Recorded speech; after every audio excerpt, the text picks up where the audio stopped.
कार्की भए पनि हुन्छ भनेर सोध्नु भएको, मैले हो हुन्छ भनेको। त्यसलाई टाउको पनि काटेर पुच्छर पनि काटेर बिचको त्यो जो भए पनि हुन्छ, विष्णु राजा भए पनि हुन्छ भन्यो केशर बहादुरले भनेर चाकरी गरेछन् एक थरी राजावादीले। आफै अदालतमा हाजिर भएर लामो बयान उही दिन सकेर अदालत उही दिनमा बसेर त्यो बसेको अदालतले थुन्से बस उही दिनमा सकेर 10 लाख जरिवाना धरौटी उही दिनमा राखेर फेरि अदालत बसेर निसाफ गरेर उहाँलाई रिहा गरेको पहिलो काम यो देउवा सरकार। अब कहाँ भ्रष्टाचारीलाई कारबाहीको माग गरेर हिँड्यो। दिनमा आजसम्म चाहे राजगद्दीबाट हटाएको किन नहोस्, राजा ज्ञानेन्द्रले समेत इन्द्र जात्राको दिनमा जीवित देवीको हातबाट टीका लाउन छोडेको छैन। संस्कृति जोगाउने भनेको यसरी हो। गाउँ गाउँको स्वास्थ्य चौकी पड्कायो माओवादीले। स्वास्थ्य चौकी पड्काएपछि ठुलो अस्पताल बनाए भए त राम्रै हुन्थ्यो। मान्छेको खराबाली तल 3 घण्टा 4 घण्टा ओह्रालो ओर्लेर एक पाथी मकै पिनेर लिएर आएको पिठो आधा रातमा लुटेर खाएर बच्चा भोलि भोकै पार्यो माओवादीले। तपाईँले परिश्रम गरेर तपाईँका भाइ छोराले कहाँ कहाँ 50 डिग्रीको गर्मीमा कमाएर पठाएको राख्या पैसा लुट्या होइन भने त्यो पैसा कहाँबाट आएको छ? त्यसको हिसाब चाहिँदैन? त्यसको हिसाब बुझाउनु पर्दैन? राष्ट्रिय शक्ति नेपालले यो 96 वटा लुटिएको बैंकको हिसाब लिएरै छोड्छ। याद गर्नु अघि आउनु पर्यो भन्ने तर्क पनि छ। महारथ नै अगाडि सर्नु पर्यो अब त भन्ने तर्क पनि छ। त्यो अन्तिम विकल्प हो। त्यो उपाय केही नलागेपछि गर्ने काम हो। एकपटक जनता आफैले कोसिस गरी हेरौँ न भन्ने तर्क पनि छ। त्यो तर्कमा हाम्रो लाग्यो, हामी लागेका छौँ, त्यति हो कुरा पर। फेरि नभने हामीले बाध्य भएर यो संविधान च्याप्नु पर्ने स्थिति हुन्छ। यो संविधान नेपालीको संविधान होइन, 1 2 3 होइन। यो संविधान नेपालीले बनाएकै होइन। यो संविधानले नेपाली माटो चिन्दैन। यो न संविधानले नेपालको संस्कृति मूल्य मान्यता केही पनि चिन्दैन। भन्ने कुरा भइरहेछ। समस्या देशको हो। जुन बेला यो एमसीसी को कुरा भयो, सबैभन्दा पहिले यो राष्ट्रमाथिको गद्दारी हो है भनेर वक्तव्य दिने मान्छे मै हुँ। हुँदा हुँदा बेइज्जतीको नाम यस्तो यो कतै यो अहिलेको यो हाम्रो प्रधान न्यायाधीश जी अब सबै टिके प्रधानमन्त्री बनाउने चलन आएको बेलामा त्यो टिका आफैलाई लगाइदिए भने भइहाल्थ्यो। अब प्रधान न्यायाधीश नै प्रधानमन्त्री भइजास् भनेर भनिदिए भए हामी हो भनिदिन्थ्यौँ। अब प्रधानमन्त्रीकै बेइज्जती हुने गरी उहाँले यस्तो काम गरिदिनु हो। 17,000 मान्छे मारेर लाखौं लाख मान्छे घरबार विहीन भएर अघि मैले भने जस्तो 96 वटा बैंक लुटेर व्यक्तिका खडाबालीहरू समेत लुटेर खाएर त्यसो गरे बापत 83 जना टिके सांसद माओवादीका यी 2 थरी टिकेले आधा रातमा आजबाट राजा छैन भन्दै, आधा रातमा आजबाट धर्म छैन भन्दै, आधा रातमा आजबाट देश अब संहितामा गयो भने के हो? अलिकति ओहो जनताले भन्यो अर्को थरीले ढङ ठगाएको छ। को जनता यो भन्ने जनता? आजको दिनको नेपालको जनसङ्ख्या आजको दिन 40 लाख भन्दा बढ्ता जनसङ्ख्या जो 35 40 45 को उमेरको भएको छ, 7 क्लास पढेको 8 क्लास पढेको स्कुलबाट भागेको, माटो छुन जानेको छैन, हातमा सिप छैन, लुट्न र लुटाउन मात्रै जानेको छ। एक थरी इमानदारले मेहनत गरेर विदेश गए, कति बिचरा बाकसमा फर्केर आए, 50 डिग्रीको गर्मीमा यहाँ श्रीमान श्रीमती आमा बाउ पाल्नको निमित्त पैसा पठाएर कति दिन देश गर्ने? मान्छे बेच्ने देश हुँदैन दाजुभाइ दिदीबहिनी हो। जिन्दगीको असाध्यै ठुलो खुसी लागिराखेको छ। बिहान घरबाट निस्किने बेलामा मलाई 3-4 दिन अघि अफिसमा मिटिङ गर्दाखेरि हाम्रो सुरक्षा संयन्त्रको प्रमुख आदरणीय कर्णेल मोहन गुरुङजीले अध्यक्षजी 4 गते बिहान घरबाट निस्किँदाखेरि पशुपतिनाथलाई सम्झेर निस्किनु होला है भन्नुभएको थियो। मैले सम्झिने मात्रै किन, म पूजै गरेर बिन्ती गरेरै आउँछु नि भनेको थिएँ। मैले आज त्यसै गरेँ। श्रावणको महिना, भगवान पशुपतिनाथलाई प्यारो महिना, बिहानदेखि बेलुका पानी पर्या भए पनि हामीले केही भन्न नसक्ने महिना। त्यस्तो बेलामा आज भगवानको समेत जुन आशीर्वाद भएको छ, मलाई त्यो बाटो सिकाइदिने सुरक्षाको कर्साबलाई धन्यवाद दिँदै भगवान प्रति आसक्ति व्यक्त गर्न चाहन्छु। धन्यवाद। अघि मलाई अलिकति दुःख पनि लागेको छ। मभन्दा अगाडि बोल्ने साथीहरूलाई चाँडो गर्नुहोस् भनेर मैले पछाडिबाट अलिकति पुच्छर निमठेँ। पानी हार्न परिहाल्ला र म बोल्न नपाउला भनेर। अहिले त घाम लागेर फसाद भयो। भाग्यमानीको भूतै कमारो भने यही। देशभरिका साथीहरू बाटोमा अड्किनु भएको छ। साथीहरू, मैले उहाँहरूलाई भनेको छु, हामीलाई एभेन्यूज टिभीले र एमटिभीले, मिथिला टिभीले लाइभ गरिदिने भएको छ। यो लाइभ गर्नलाई बहुतै धेरै पैसा खर्च हुन्छ। हेर्नुहोस्, धेरै लाखौं खर्च हुन्छ स्याटेलाइटको समय किन्नलाई। तर सौभाग्यले हाम्रो यो अभियान प्रतिको माया, स्नेह र विश्वासले यी दुवै टिभीले हामीलाई यो काम निशुल्क गरिदिनु भएको छ। म यहाँहरू सबैको तर्फबाट यो दुवै टिभीलाई हृदयदेखि नै धन्यवाद ज्ञापन पनि गर्न चाहन्छु। देशभरिबाट अहिले हामीलाई खबर आइराखेको छ, अझै पनि ठाउँ-ठाउँमा साथीहरू अड्किनु भएको छ। कहीँ बाटोको कारणले अड्किनु भएको छ,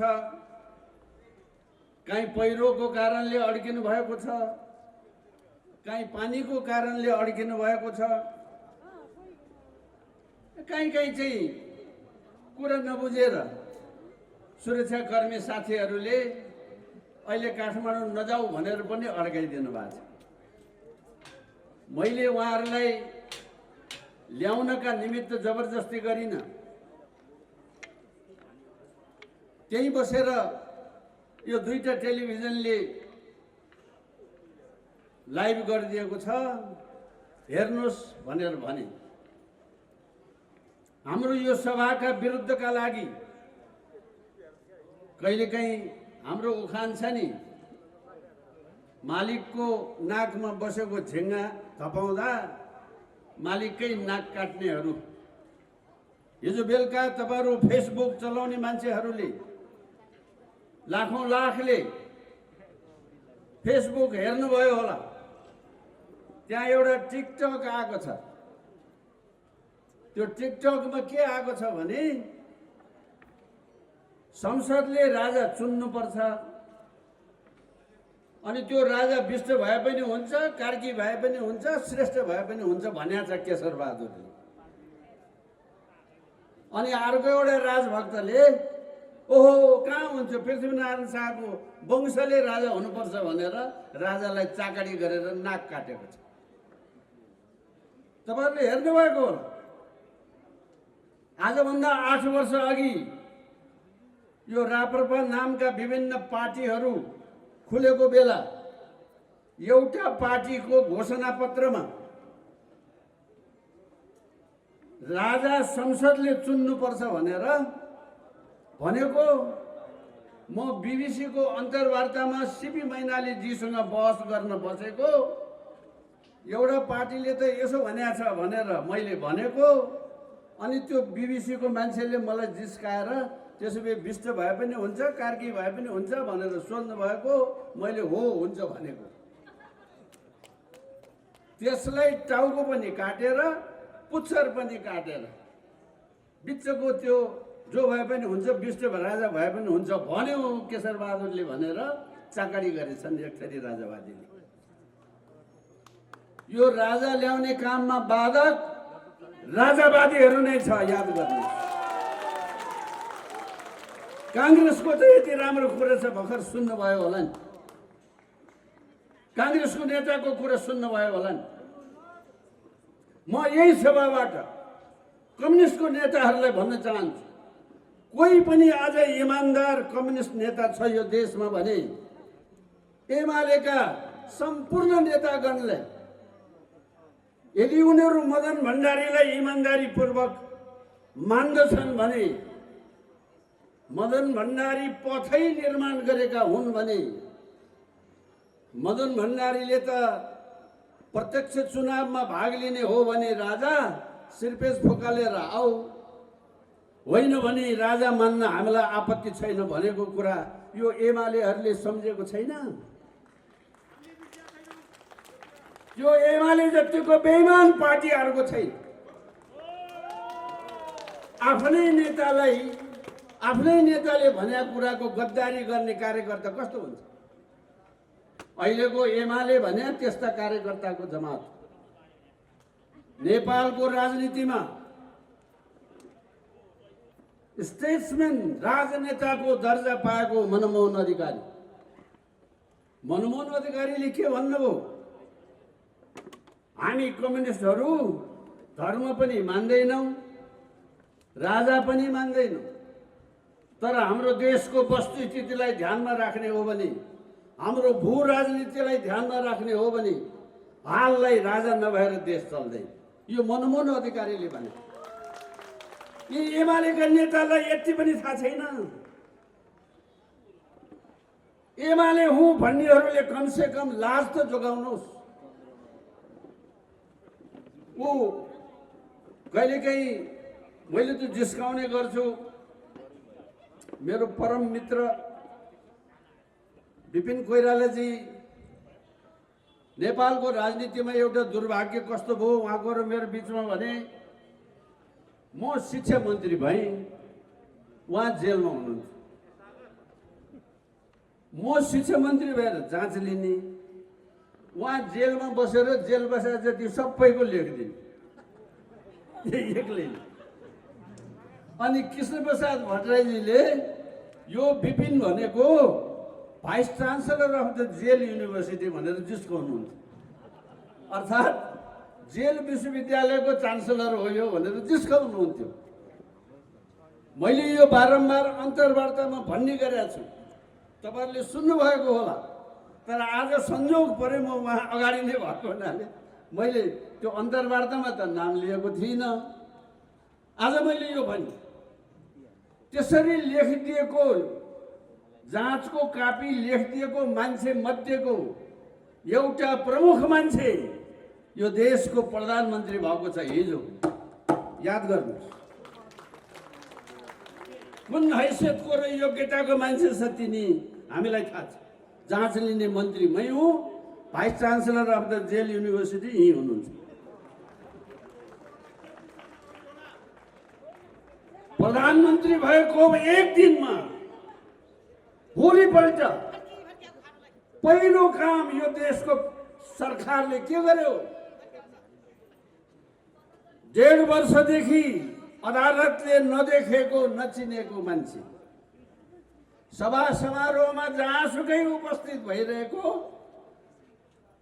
अदालतले चाहिँ नभेट्टाएको हाम्रो पुलिस प्रशासनले पनि नभेट्टाएको मान्छे शेरबहादुर प्रधानमन्त्री भएको साँझमा तयार गरेर भोलिपल्ट बिहान 10 बजे आफै अदालतमा हाजिर भएर लामो बयान उही दिन सकेर अदालत उही दिनमा बसेर त्यो बसेको अदालतले थुन्से बहस उही दिनमा सकेर 10 लाख जरिवाना धरौटी उही दिनमा राखेर फेरि अदालत बसेर निसाफ गरेर उहाँलाई रिहा गरेको पहिलो काम यो देउवा सरकार।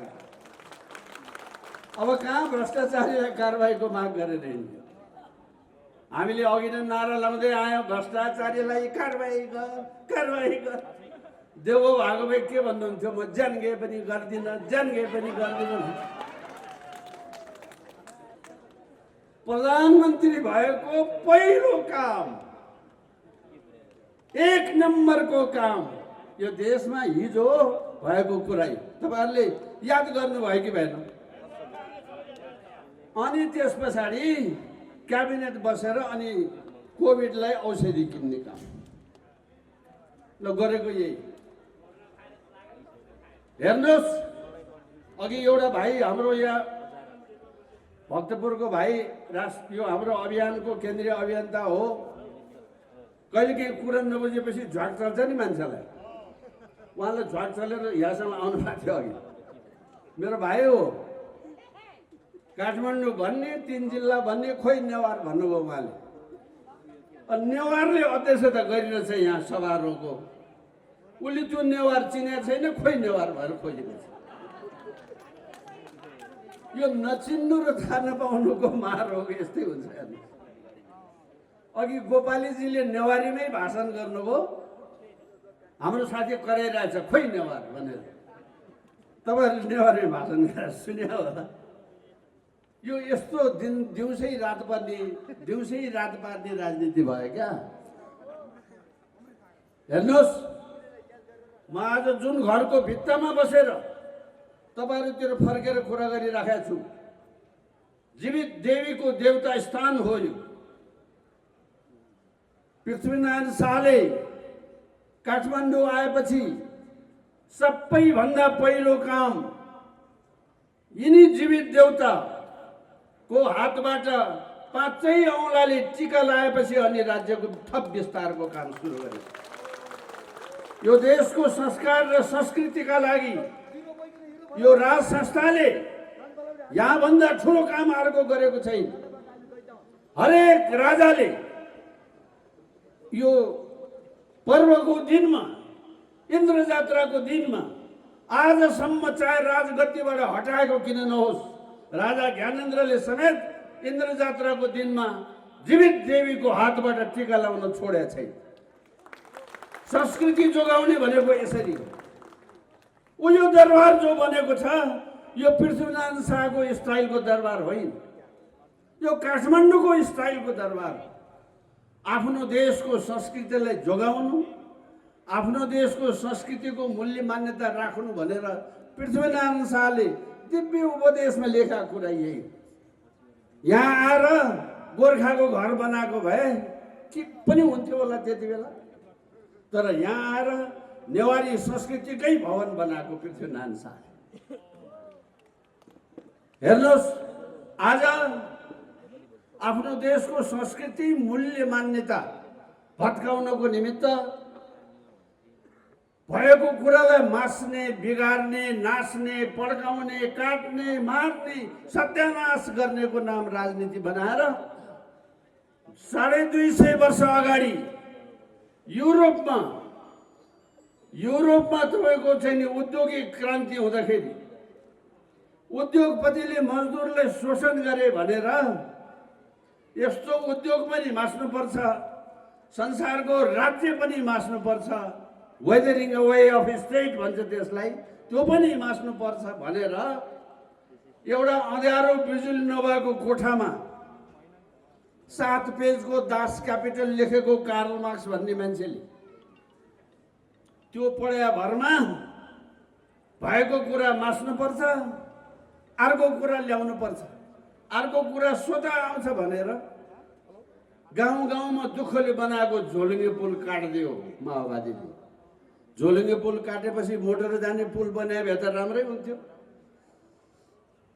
गाउँ गाउँको स्वास्थ्य चौकी पड्कायो माओवादीले। स्वास्थ्य चौकी पड्काएपछि ठुलो अस्पताल बनाए त राम्रै हुन्थ्यो। मान्छेको खराबाली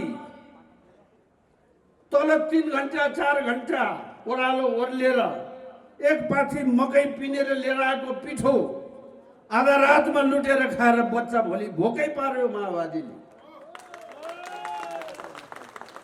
कसको अधिनायकत्वको निमित्त यो व्यवस्थाको परिवर्तन भयो। आज 31 वर्ष भयो यो परिवर्तन भएको। 30 वर्षको पञ्चायतले यसो गर्यो उसो गरेको कथा सुन्दा सुन्दा हामी थाकिसकेका छौँ। आज 31 वर्षको शासनले के लिएर आयो? मैले हिजो छाडी अस्ति मात्रै एउटा यो पत्रकार भाइलाई अन्तर्वार्ता दिए। मेरो घर अगाडि एउटा छिटो बस्छ, कुल्ली काम गर्छ त्यो भाइ। माओवादी कालमा बर्दियाबाट 1 बोरा पैसा लुटेको पैसा बोकेर मास्तिर 7 दिन हिँडेर गएको रहेछ। त्यो पैसाको बोरा बोकेर ढाडभरि फोका उठेर घाइतेर घाउ भएको रहेछ उसको। मलाई आएर यी दाइ मेरो ढाड हेर्नुहोस् त, पैसा बोकेर मेरो घाउ भएको। पैसा मैले कसलाई दिएँ? त्यो पैसा लिने कहाँ 7 तले 7 स्टार 5 स्टारमा पुग्यो। मेरो हालत जाका थिए। ऊ अहिले बल्ल चालेर सिमेन्टी बोकेर बसिरहेछ बिचरा, मेरो घरको छेउमा छ। माओवादीको पैसा बोक्ने मान्छे। यतिसम्मको अन्याय अत्याचार र लुटेर तपाईँ हामी सबैलाई थाहा छ देशमा 96 वटा बैंक लुटिएको छ। अबलाई आनन्द भयो भन्नलाई बैंक लुटिया छ भनेर। बैंक लुट्यो भने के? तपाईले मेहनत गरेर, तपाईले परिश्रम गरेर, तपाईका भाइ छोराले कहाँ 50 डिग्रीको गर्मीमा कमाएर पठाएको राख्या पैसा लुट्या होइन भने त्यो पैसा कहाँबाट आएको छ? त्यसको हिसाब चाहिँदैन? त्यसको हिसाब बुझाउनु पर्दैन? राष्ट्रिय शक्ति नेपालले यो 96 वटा लुटिएको बैंकको हिसाब लिएरै छोड्छ। याद गर्नु। उनीहरूले भन्छ नि राजाले सम्पत्ति लुट्या छ, स्विस बैंकमा राखेको छ, लिएर आउ त भइहाल्यो नि, कसले नल्याऊ भने। राजा रानीको स्विस बैंकमा कति पैसा छ? नेपाली जनता हेर्नलाई कुरेर बसेका थिए बाबा। 25 वर्ष 30 वर्ष भयो, खै त्यो पैसा। आजभोलि बरु हालसाल एउटा समाचार आएको छ, 1 वर्षमा कति खर्बको दोब्बर भएछ अरे पैसा। त्यो पैसा कसको? राजाको हो, रानीको हो या माओवादीको हो? कसको हो यो पैसा? यसको हिसाब पनि नबुझाइ सुख नपाउला। याद गर, हिसाब नबुझाएर सुख पाइँदैन। यो माओवादीलाई मात्रै लागू हुने कुरा होइन, सबैलाई लागू हुन्छ। सबैलाई लागू हुन्छ। राजनीतिमा विशेष गरी यस्तो हिसाब झन् नबुझाइ सुखै छैन। हिसाब बुझाउँदा बुझाउँदा यो देशमा त कानुन त्यसो भएर हटाएको हो कि क्या हो? झुन्ड्याउने कानुन। आजभोलि चर्चा चलेको छ फाँसी दिने कानुन फेरि ल्याउनु पर्छ भनेर। मैले चाहिँ लिडको लाउने भनेको छु। बारी जोतेपछि डल्ला डुल्ली हुन्छ। त्यो डल्लामाथि मकै रोपेर पनि फल्दैन, कोदो रोपेर पनि फल्दैन, धान रोप्ने त कुरै भएन। हलो जोतिसकेपछि एकपटक त्यो गरुङको काठ तेर्स्याएर गोरुलाई बेसरी पुछारीमा माठेर दौडाएर त्यो डल्ला फोरेपछि मात्रै अनि बल्ल रोप्न पाइन्छ। अब सरकार आएको छ यी 1.5 वर्षमा, आएकै दिनमा यस्तो यस्तो यस्तो क्रान्तिकारी काम गर्ने सरकार। मैले अघि नै भनिहालेँ, यस्तो सरकारले भ्रष्टाचार अन्त गर्छ भनेर कोही पत्याउँछ? यस्तो सरकारले अझ धम्की लाएर गफ गर्छ। हिजो मैले त्यो फेसबुकमा हेरेँ, लु हामी आन्दोलनकारीलाई साह्रै हेपे बा, हामी यस्तो विधि हेप्ने हो देखा जाएगा भनेर धम्की लागेको छ एकजना सोनाम धन्यबहादुरले। यो कसलाई धम्की लागेको होला? कसलाई धम्की लागेको होला? लुच्चा लफङ्गालाई होला? बहादुर त यस्तो धम्कीबाट तर्सिँदैन। कोही बहादुर यस्तो धम्कीबाट तर्सिँदैन। काठमाडौँका जनताले अब खोल्न पर्यो आँखा। मैले एकपटक थानकोटको आमसभामा भने, त्यो चाहिँ नि बडो भाइरल भएको छ। झी नेवार त मेपिन्सा न्याठी यासा मलका ढाइपी, यो भने बुझ्नुभयो? हामी नेवारहरू कस्ता भने जसले जे गरे नि भइगयो भइगयो भनेर नि, भइगयो भन्दा भन्दा यस्तो सत्यानाश भइसक्यो। अब उपरान्त भइगयो नभन्नुहोस्। काठमाडौँका गुठियार उठ्या जस्तो गरी उठ्नुहोस्। काठमाडौँका इन्द्र जात्रामाथि हमला गरे बेला काउवा भनेर त्यो नोल बोकेर सडकमा दौड्या जस्तो गरी दौडाउनुहोस्। यिनीहरू भोलिदेखि जहाँबाट आएको हुन् ती भागेर जान्छ। हेप्दा हेप्दा हेप्दा अति भयो यो हेपाई, अति भयो यो हेपाई। त्यसो भएको हुनाले हामी सबै यो विचार मिल्ने मान्छेहरू, राष्ट्रिय शक्ति नेपाल पार्टी होइन, म दोहोऱ्याएर भन्दैछु, यो पार्टी होइन। कुनै पार्टीको पछाडि अर्को पार्टी किन लाग्ने? यो अभियान हो।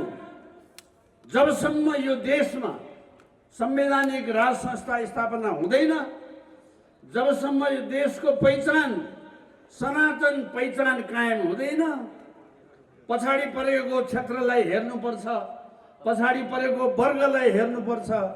इतिहासको क्रममा उत्पीडनमा परेको वर्गलाई अझ राम्ररी हेर्नुपर्छ। तर त्यो हेर्ने काम जात र भाषा र जमिन बाँडेर गर्ने होइन। संहिता खारेज भएन भने, राज संस्था पुनर्स्थापना भएन भने, हिन्दुत्व पुनर्स्थापना भएन भने यो देश रहँदैन दाजुभाइ दिदीबहिनी। त्यति गरिसकेपछि कसैलाई कुनै पार्टीमा लाग्न मन लाग्छ लाग्नुहोस्।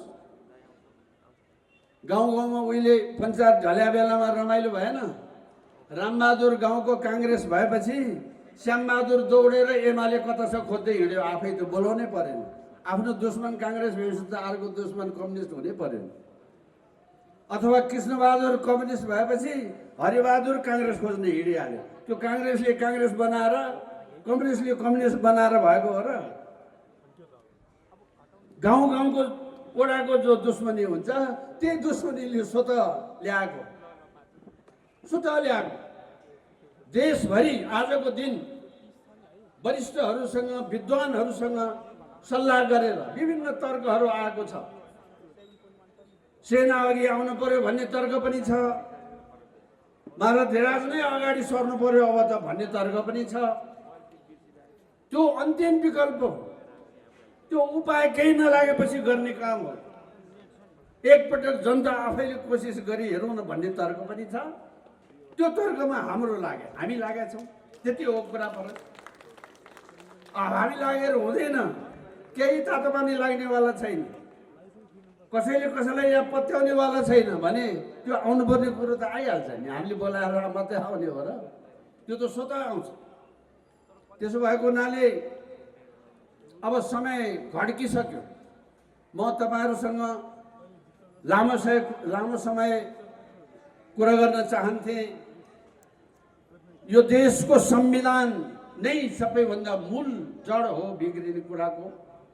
जबसम्म हामीले यो संविधान फेर्दैनौँ या संविधानमा चित्त बुझ्दो हैसियतको सुधार गर्दैनौँ, वा सुधार पनि हुँदैन, फेर्दा पनि फेरिन्न भने हामीले बाध्य भएर यो संविधान च्याप्नु पर्ने स्थिति हुन्छ। यो संविधान नेपालीको संविधान होइन, 1 2 3 होइन। यो संविधान नेपालीले बनाएकै होइन। यो संविधानले नेपाली माटो चिन्दैन। यो न संविधानले नेपालको संस्कृति, मूल्य, मान्यता केही पनि चिन्दैन। सबै थरीको फुलबारी, साझा फुलबारीलाई जुदाउने, फुटाउने, मास्ने ऊ जमानामा बेलायतीले डिभाइड एन्ड रुल, फुटाउ र राज्य गर भन्ने लिएको सिद्धान्त यो संविधानले बोकेको छ। आजको हिजोको दिनमा मान्छेमा तलमाथि थियो होला, छुवाछुत भयो होला, तर आज कानुनले कसैले कसैलाई छुवाछुतको पीडाबाट व्यवहार गर्न पाइँदैन। समाजमा यो रोग अझै बाँकी छ, तर यो रोग सबैभन्दा बढ्ता माओवादीमा बाँकी छ। केही समय अगाडि 6-8 महिना कति भयो कुन्नी सुदूरपश्चिमको एउटा दूर गाउँमा एउटा केटा र केटीको माया बसेछ। बिहा गर्ने सल्लाह गरेछन्। केटोले म लिन आउँछु भनेछ। केटा र केटी जान तयार भयो बेला गाउँलेले त तल्लो र त माथिल्लो, त छुनु हुने र त नहुने भनेर खोलामा डुबाएर मारेको हो कि होइन? तपाईँ त्यो कुन गाउँ हो र कुन नेताले गर्यो एकताली फेरि हेर्नुहोस्। म अहिले यहाँभन्दा बढ्ता भन्न चाहन्छु। त्यसै दोष अर्कालाई लगाउन। राजा महेन्द्रले त छुवाछुत अन्त्य गरेर कानुन बनाएको देश हो। समाजमा सबै स्थिति मिलिसक्यो। मैले भने होइन, कुन जमानादेखि यस्तो किसिमको नचाहिँदो चाहिँ व्यवहार भएको छ त्यो आफ्नो ठाउँमा छ, त्यसलाई हटाउनु पर्छ। त्यो मान्नु हुँदैन, त्यो आफ्नो ठाउँमा छ। तर आजको दिनसम्म पनि भन्ने एउटा गर्ने अर्को। बिचरा म त जन्मदाता मध्येको राप्रपाको हालत हेर्नुहोस् न। भन्ने एउटा गर्ने एउटाले गर्दा तपाईँ हाम्रै मेहनतले 25 सिट बनाएको पार्टी अहिले शून्यमा झरेर खतम भयो। भन्ने र गर्ने एउटै चिज भएको भए जनताले यो यसरी साथ दिन्छ। आज 10,000 मान्छे जो हिँड्यो हो, मेरो केही लेनदेन छ, म कुन पार्टीको अध्यक्ष हुँ? यसले चाहिँ इमान छोड्दैन। यसले भन्ने र गर्ने कुरामा फरक गर्दैन। बोलेको कुरा र भनेको कुरामा फरक हुन्न भन्ने विश्वासले नआउनुभयो तपाईहरु सबै। आज यो विश्वास सबले गुमाए। राष्ट्रिय शक्ति नेपालको तर्फबाट म तपाईहरुलाई यो पुनः एकताली वचन दिन चाहन्छु। राष्ट्रियताको नामका लागि यहाँ एउटा सानो सानो कुरालाई लिएर मान्छेको आलोचना गर्ने कुरा भइरहेछ। समस्या देशको हो। जुन बेला यो एमसीसी को कुरा भयो, सबैभन्दा पहिले यो राष्ट्रमाथिको गद्दारी हो है भनेर वक्तव्य दिने मान्छे मै हुँ। आज 2-4 जना ठोकाले फेरि एमसीसी को बारे त केशर बहादुर बोल्दैन भन्न थाले। जो ठोकाले जे चाहिएको छ म बिहानदेखि बेलुका त्यही बोलेर हिँड्ने मेरो काम होइन। एमसीसी ले देशको भलो गर्दैन, एमसीसी हामी मान्दैन। मैले यति भने यो भन्दा लामो कुरा यस बारेमा जान्न इच्छा छ कसैलाई हाम्रो वक्तव्य हेर्नुस्। हाम्रा चाहिँ अभियानका चाहिँ क्रियाकल्प हेर्नुस्।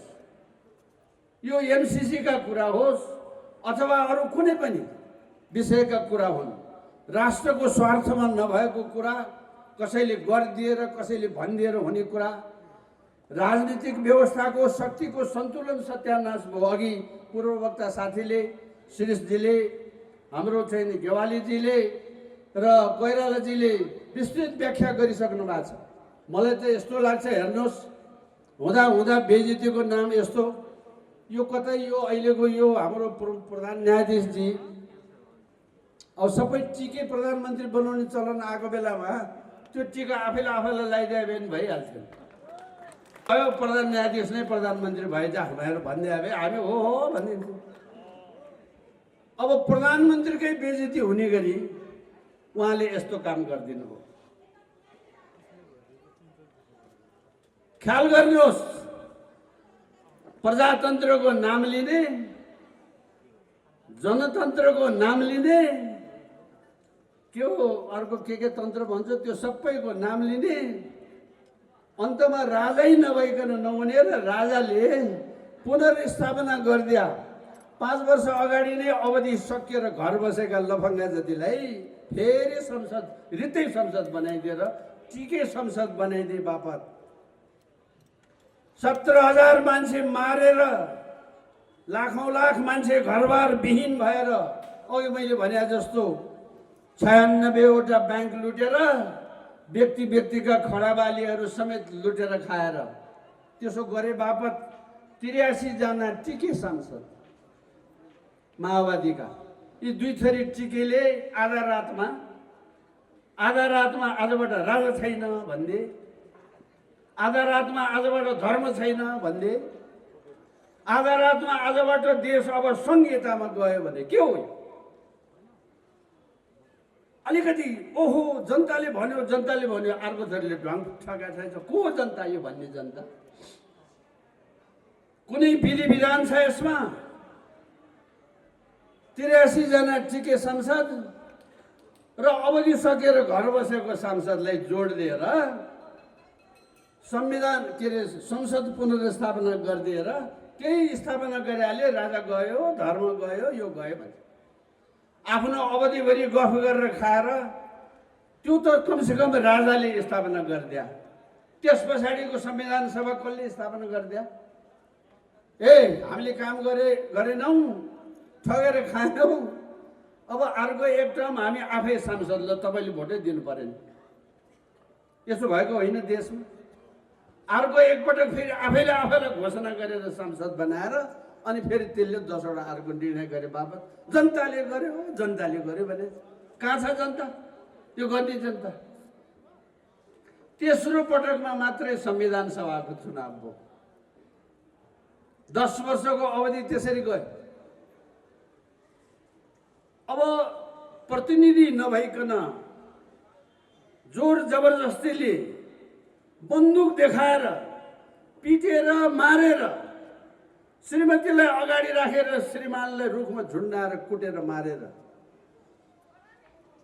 खाल्टो खनेर जिउ जति सबै पुरेर टाउकोमा भकुन्डो खेलेर मार्ने जस्ता त्यो कुनै लडाईँ हो? लडाईँमा त्यस्तो हुन्छ? श्राद्ध गर्न बसेको मान्छेलाई उठाएर लगेर त्यो लडाईँ हो? लडाईँमा मान्छे हानाहानमा को मर्यो को बाँच्यो एउटा अर्को कुरा। आधा रातमा झुक्क्याएर घर घरमा गएर नाबालक केटाकेटीहरूलाई बोकेर हिँडेर 6 क्लास 7 क्लास पढेका स्कुलका लाखौं लाख विद्यार्थीलाई बन्दुक बोकाएर 2 वर्ष 4 वर्ष जाँडा काँडा कुदाएर फर्केर न 6 क्लासबाट 7 क्लासमा जानु, न 7 क्लासबाट 8 क्लासमा जानु। उमेरले आज 40-45 को भइसक्यो।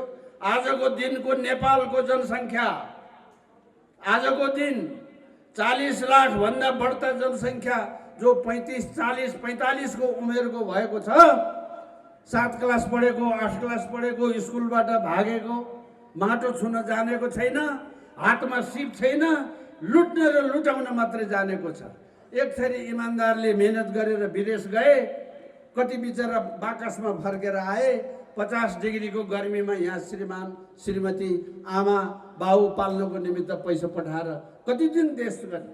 मान्छे बेच्ने देश हुँदैन दाजुभाइ दिदीबहिनी हो। त्यो मौका मान्छेको खुसीले आफूले गर्ने कुरा अर्को हो। जुन देशको राज्य व्यवस्थाले देशको योग्यता र क्षमता भएको मान्छे बेचेर खान्छ, त्यो देश कहिले उँभो लाग्दैन। आजको देशको गति यो। त्यसो भएको हुनाले एउटा मात्रै समस्याको कुरा गरेर, एउटा मात्रै समाधानको कुरा गरेर पनि साध्य छैन। पहिले यो हरामहरूलाई हटाउनु पर्यो, यो हराम दोरेर नआउने उपाय गर्नु पर्यो। राजा ल्याइसकेपछि, राजा बसिसकेपछि हरामको आधा हरामको उसै दोलो काट्यो, आधा हराम जो न्यु खोज्नेवाला छन् त्यसमा तपाईँ हामी मिलेर लिडको लाउँला के भएको छ? सच्चिन त जसले पनि पाइन्छ, सच्चिन त जसले पनि पाइन्छ। त्यसो भएको हुनाले अब नेपाली जनता, देशका कुना काप्चाका जनता थाकेर हैरान भइसके। लौ न कोही आइदिए हुन्थ्यो, लौ न कसैले गरिदिए हुन्थ्यो, लौ न बरु सेनै आओस्, लौ न राजै सडकमा आओस् भनेर मान्छे बोलिराखेको, भनिराखेको, कराइराखेका कारण त्यसो भएर अब तपाईँ हामी सबै यसरी नै आज जस्तै मलाई लाग्छ माइती घर मण्डलामा एकछिन जम्मा भएर एभरेस्ट होटलको अगाडि कराउनु भन्दा काठमाडौँको मुटुबाटै हिँडेर काठमाडौँकै दाजुभाइहरूको साथ लिएर यो परिवर्तनमा सहभागी गराउन पाए हुन्थ्यो भन्ने जो हामीलाई आश लागेको थियो, त्यो आज पुरा भएको छ। त्यहाँहरूलाई धेरै धेरै धन्यवाद छ। आज देशवासीले पनि थाहा पाए हामीले बाहिरबाट गरेर के हुन्छ, काठमाडौँवासी उठ्दैन, बाहिर गऱ्यो गऱ्यो, काठमाडौँको मान्छे केही गर्दैन। अझ ललितपुरलाई त कतिसम्म दोष छ भने ऊ बेलाको आन्दोलनमा कसले बुद्धि झिक्यो त्यो मलाई थाहा छैन। हेपेर, अब महिला दिदीबहिनीलाई हेप्नु राम्रो कुरा होइन, तर हेपेर काठमाडौँकाले, भक्तपुरकाले, ललितपुरकाले चुरा र धागो उपहार गरे रे भनेर तिमीहरू मान्छे होइनौ, तागत नभएका आइमाई हौ भनेर हेपे। पाटन ढोकाको त्यो ढोका छिर्ने बित्तिकै हाम्रो गेवालीजीको घर नजिकै एउटा मन्दिर छ गणेशको। त्यो गणेशको मन्दिरमा घन्टी बजाएपछि उहाँ च्यासलको मन्दिरमा पनि घन्टी बज्ने बनाए। एकपछि अर्को एक घन्टी, अर्को घन्टी, अर्को घन्टी गर्दै पाटन उठेको 2 दिनमा चट। अब काठमाडौँ र पाटन मिलेर हामी 1.5 दिनमै चट पारिदिउँ न, सिद्धिहाल्यो।